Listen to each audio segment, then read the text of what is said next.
Hello, everyone. Thank you so much for joining again for another episode of the Event Hustler Show. My name is Liz King Caruso, and I'm very excited to be here with Sarah Vaynerman, who is an event rock star that I've known for many years now. And I'm really excited for all of you to meet her. I'm going to give just a few seconds for people to join because I know with Facebook Live, you get the notification and then it takes a few seconds to actually click on it. But for those of you who may be watching for the first time, this is technically our third episode where we get to talk with Sarah. And the first time we talked with Christina Renee, who is the CEO of Voila Event Solutions. And for episode 2, it was just me, no guest. So we were talking about professional development ideas. So if you guys are just joining and this is the first one that you've heard, you can check out the full series on Liz King Events on Facebook or on YouTube as well. So you can check them out in both locations and of course on the blog. All right, so let's get started. Hi, Sarah. How are you? Hey, Liz. I'm great. How are you? Good. Thanks so much for having me. Of course. I feel like it's been a while since we've seen each other. It has, yeah. It's always great to see you. Yes, I love seeing you. So, I always like to start by just asking you to tell the people who are watching a little bit about who you are, anything you want to tell people so that they can get to know you a little bit better. Sure. Hi, everyone. I'm Sarah. I'm the founder and CEO of Work From Om. We are a workplace yoga, meditation, and mindfulness provider. Actually, May marks 5 years in business, so it's a really exciting time. Congratulations. Thank you so much. And I'm here to answer all your questions about what we do, how we do it, and anything else on your mind. So tell me how you got started with Work From Om. I kind of know the story, but I think other people would like to know. So my background is in marketing, and I was working in marketing on Wall Street for a company that I really was not proud to be a part of at the time. I was really, really stressed out and feeling stuck. And I really just took a yoga class to kind of de-stress. I was hearing yoga is really good for stress. And I really just wanted like once a week, something that would take my mind off things. And so I started going to yoga. It was awesome. It gave me the boost I needed to leave that job and start marketing consulting. But it just so happened that once I started that, I kept getting the same type of clients that I was working with when I was working in-house. And I felt like I was on this like hamster wheel and I didn't know how to get off. So I ended up taking a yoga teacher training. It really like changed my life. And I started, a Pinterest board called Work From Om because I was passionately curious about how these new things that I was learning were impacting my perceptions of stress, my reactions to stress, and if there was really a correlation between these age-old wellness techniques and modern day stress management. And sure enough, there was. So from there, I started to teach a few classes at my friends' workplaces because they were like, oh my God, you've changed so much. You're so much less stressed out. Like, you should come do this where I work because everyone's stressed out there too.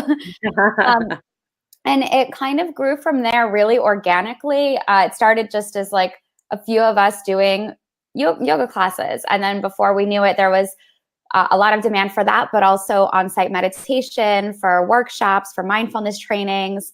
And it's really taken on a life of its own. And now we've worked with over 150 companies in New York City, in Chicago, in LA, in San Francisco, even as far as Madrid, actually. Wow. Yeah. And we do all sorts of stress management as it relates to yoga, meditation, and more and more these days, mindfulness is really becoming like the bread and butter of our business. So it's an exciting time, and I love every minute of it. It's a popular keyword these days, mindfulness. I know. Yeah, it really is. I think it's such a great thing, though, because especially with technology, people are so bombarded. And then, of course, in the workplace, it's insane.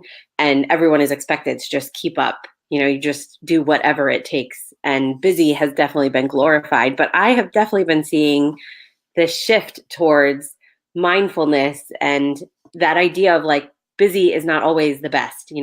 What about productivity over busyness? And I think it's such a good transition. Yeah, I mean, I've heard a lot of things related to what you're saying, and I teach a lot of things related to what you're saying. But for example, they say that like JOMO is the new FOMO, the joy of missing out. Oh, Marie Kondo kind of thing. Yeah, and lately I've been on this kick of like, it's not about how much you do or like doing more, but just having less to do and sort of streamlining things and grounding your focus to one thing at a time, really being present, and just not being on that hamster wheel that I was once on. So how does that practically look in your life? Speaking of having a business that you have to run, and we know that there's obviously a lot that has to go into that. And obviously you have personal life and you have hobbies and things. I know you love going to concerts and stuff. How does it look practically to kind of slow things down and be a little more mindful day to day? How does that work for you? So I've gotten really good at kind of like detaching when it's time to detach. So there are a lot of people who still practice like the always on mentality because it's so easy, right? Like with the world at your fingertips and instant gratification, you don't have to use your brain anymore. You could just use Google for everything.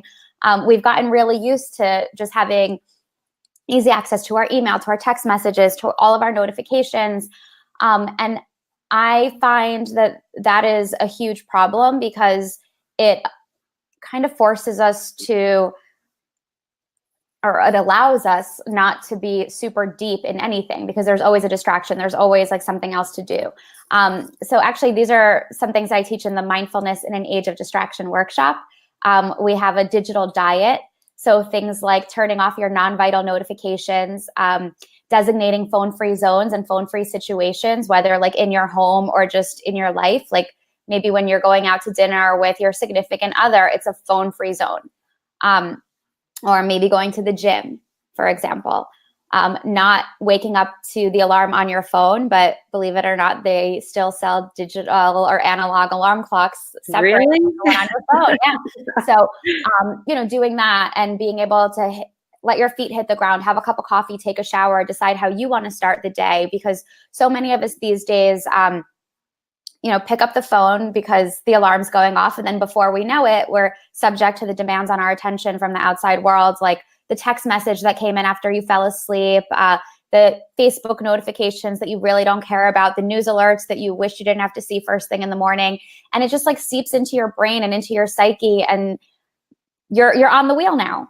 So I really believe that we can each make small adjustments, and rather than doing like a digital detox, for like 3 days or a week and then going back on Instagram to brag about it. Really, the digital diet is a way that we can implement these little sustainable lifestyle changes that we can have every day and start to set boundaries on our attention so that we can be really present and we can work more deeply and perhaps a little bit less wide, so that we're not juggling a million things and being like the jack of all trades but the master of none.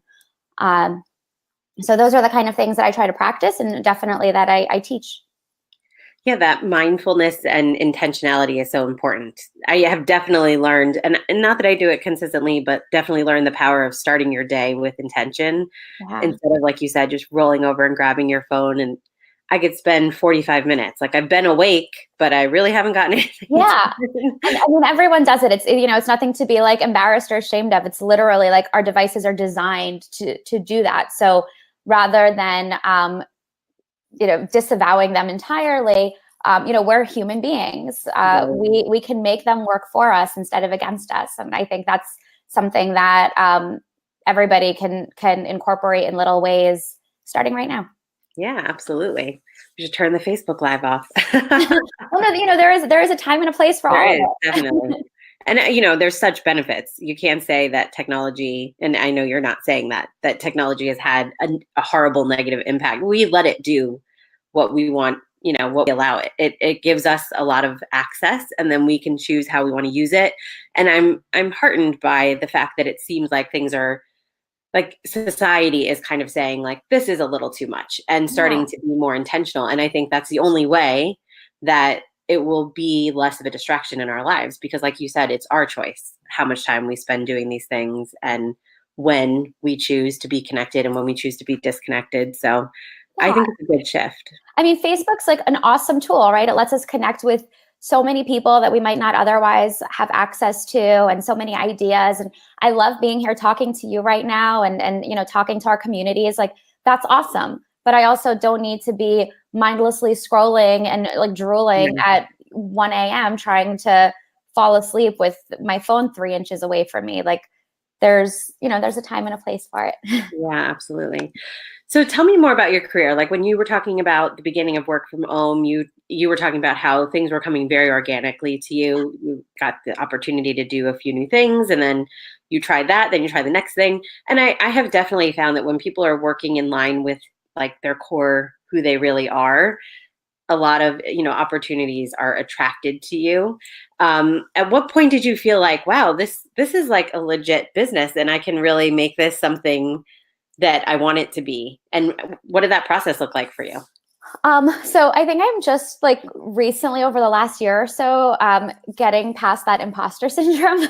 I would say like 2 or 3 years ago, it started to really become like, oh my God, this is really happening.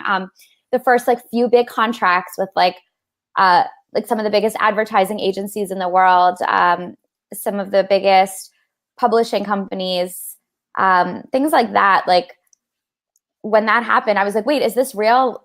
I couldn't believe it. And now it's like, I know how to talk that talk. I know how to make those deals. I know how to do that work and do it well. And it speaks for itself.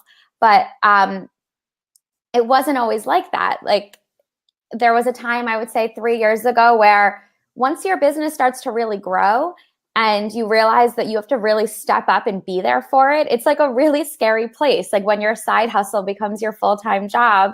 Yeah. And you didn't necessarily plan for it on that timeline, or, it's terrifying.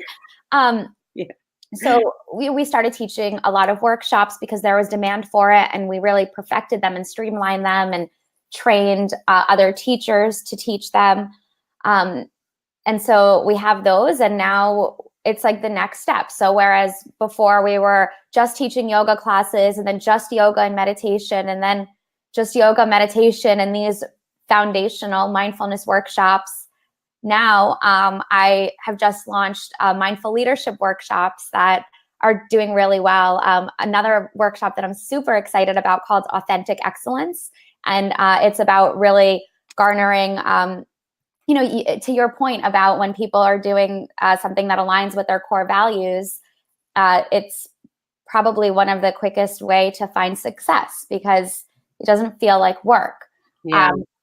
And so there's a workshop about that, about your true north, about saying yes and coming from, a place of curiosity rather than fear, of reframing things, instead of feeling nervous about something, feeling excited about it, instead of seeing something as a failure, seeing it as a lesson because you're still alive. So it can't be a failure.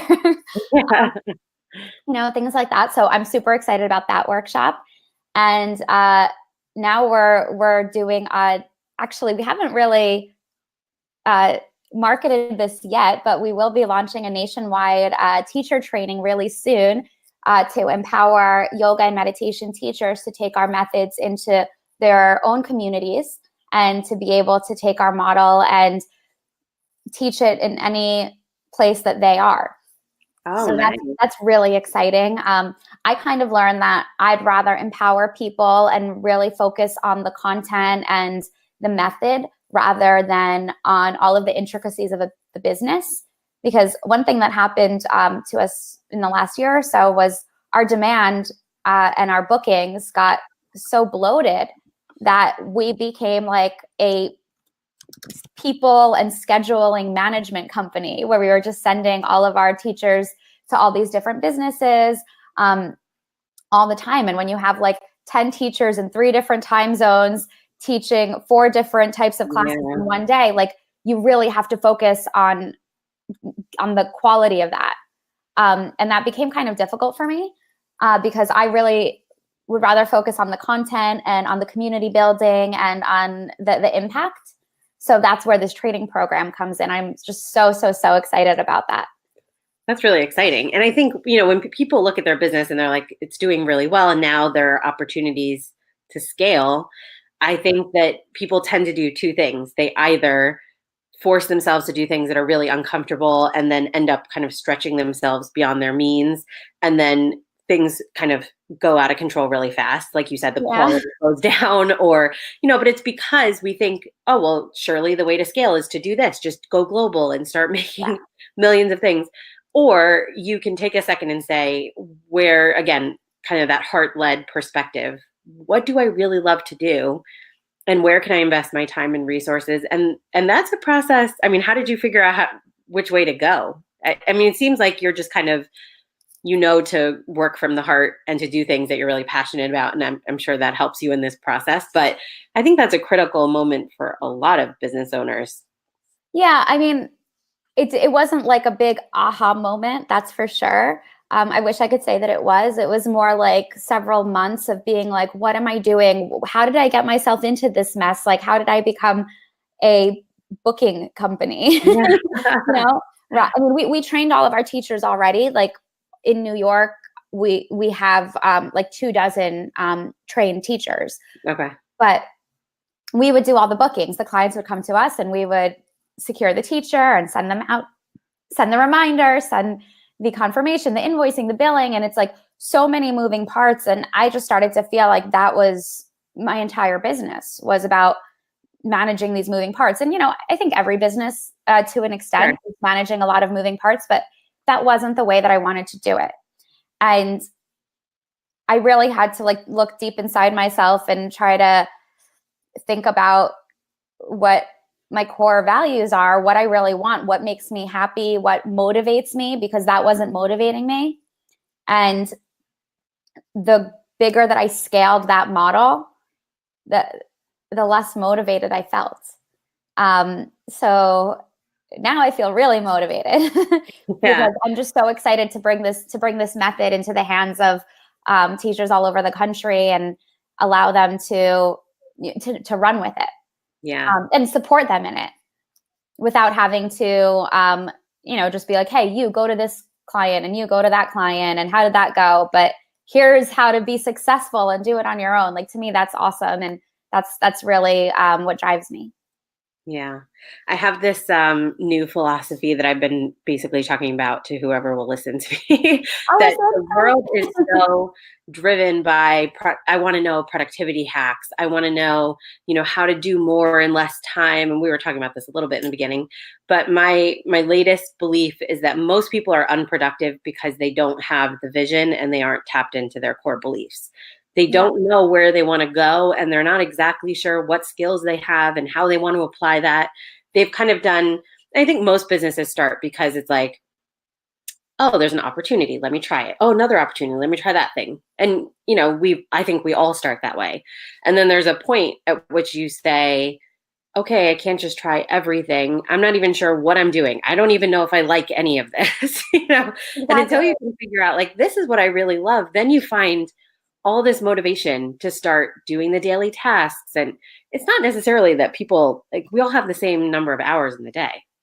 Yes. So if you're not getting stuff done, it's probably because you don't know where you want to be. You don't have like a driving, motivating force that kind of gets you excited about going where you want to be.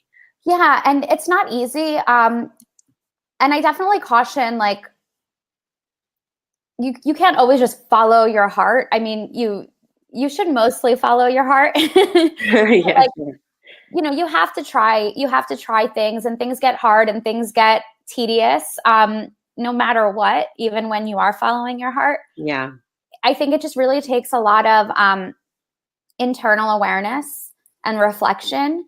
And that's something that everybody should be practicing, I believe, all the time, in order to just maintain, it's Mental Health Awareness Week, in order to maintain their mental health and to feel grounded and to feel like they know what they're doing and what drives them.